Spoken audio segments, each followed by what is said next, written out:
দেশের ক্রীড়াঙ্গনে সফলতা এনে দিচ্ছেন প্রবাসী অ্যাথলেটরা। এবার যুক্তরাষ্ট্র প্রবাসী জিন্নাত ফেরদৌস পদক জিতেছেন বক্সিংয়ে। পোল্যান্ডের আন্তর্জাতিক মহিলা বক্সিং চ্যাম্পিয়নশিপে ব্রোঞ্জ জিতেছেন তিনি। এটা বাংলাদেশি কোনো বক্সারের ইউরোপে প্রথম পদক জয়।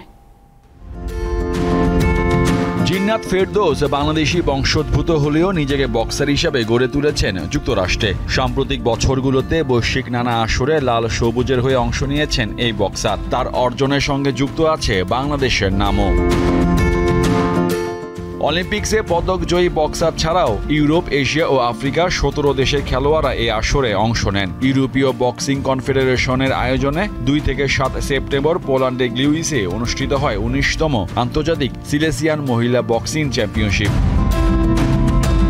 প্যারিস অলিম্পিকে খেলা অনেক বক্সারও অংশ নেন এই প্রতিযোগিতায়। 52 কেজি এলিট ক্লাব ওজন শ্রেণীতে হাঙ্গেরির কাতা পেপকে 2 বাউটে 5-0 পয়েন্টে হারান জিন্নাত। তবে সেমিফাইনালে ইউক্রেনের দারিয়া ওলহার কাছে হেরে ব্রোঞ্জ নিয়ে সন্তুষ্ট থাকতে হয়েছে তাকে।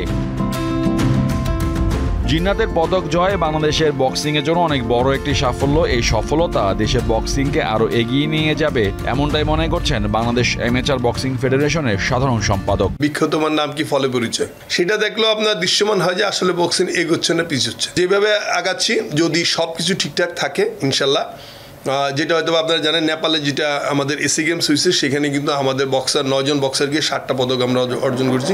এর আগে চলতি বছরের 23 এপ্রিল প্রথম বাংলাদেশি হিসাবে দক্ষিণ আফ্রিকায় অনুষ্ঠিত নেলসন ম্যান্ডেলা কাপ আন্তর্জাতিক বক্সিং প্রতিযোগিতায় স্বর্ণপদক জেতেন জিন্নাত ফেরদৌস।